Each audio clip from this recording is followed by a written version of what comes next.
بسم اللہ الرحمن الرحیم۔ حضرت شیخ سعدی بیان کرتے ہیں کہ ایران کے ایک شہر اردبیل کا ایک پہلوان فنون سپہ گری میں اس قدر ماہر اور شہزور تھا کہ لوہے کے بیلچے کو تیر سے چھید دیا کرتا تھا۔ اس پہلوان کے مقابلے میں آنے کی جرت کسی کو نہ تھی۔ ایک مرتبہ ایسا ہوا کہ ایسے شخص نے اسے مقابلے کی دعوت دی جو نمدہ پہنے ہوئے تھا۔ وہ پہلوان اس کے مقابلے میں آ گیا اور اپنی مضبوط کمان کو کندھے سے اتار کر اس پر تیروں کی بارش کر دی۔ اس پہلوان کا ایک بھی تیر اس کے نمدے کو نہ چیر سکا جو اس نے اپنے جسم کے گرد لپیٹ رکھا تھا۔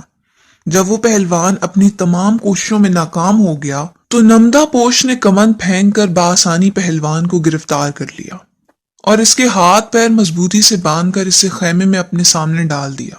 وہ پہلوان اپنی شکست اور شرمندگی پر ساری رات روتا رہا۔ صبح ہوئی تو ایک غلام خیمے میں آیا اور اسے دیکھ کر بولا کہ تم تو وہی نامی گرامی پہلوان ہو نا جو تیر مار کر لوہے کے بیلچے کو چھید دیتے تھے؟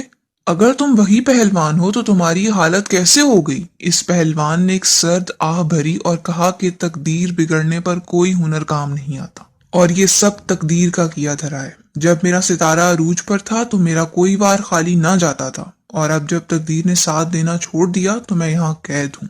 حضرت شیخ سعدی اس حقائق میں بیان کرتے ہیں کہ انسان کسی شے میں مہارت اور اس کی ہوشیاری اور عقل مندی کی دلیل نہیں بلکہ یہ تقدیر کا لکھا ہے۔ جب تقدیر میں لکھا ہو کہ یہ فلاں شے کا مالک بنے گا تو بغیر کسی ہوشیاری اور عقل مندی کو اس کا مالک بن جاتا ہے، اور جب تقدیر میں لکھا ہو کہ فلاں شے اس سے لے لی جائے گی تو پھر کوئی ہوشیاری اور عقل مندی کام نہیں آتی۔ رزق کی تقسیم اللہ تعالیٰ کے ہاتھ میں ہے اور وہ لوح محفوظ پر لکھ چکا ہے کہ کس شخص کو کتنا رزق ملنا ہے۔ بس اگر کوئی امیر ہے تو وہ اس کو اپنی ہوشیاری نہ جانے، اور اگر کوئی غریب ہے تو وہ یہ غم نہ کرے کہ شاید اس میں وہ ہوشیاری نہیں جو ایک امیر شخص میں ہے۔ ریئل ڈائری پی کے چینل کو سبسکرائب کر کے گھنٹی کے بٹن کو دبا دیں تاکہ حقائق اور دلائل سے بھرپور معلومات سب سے پہلے آپ کو مل سکے۔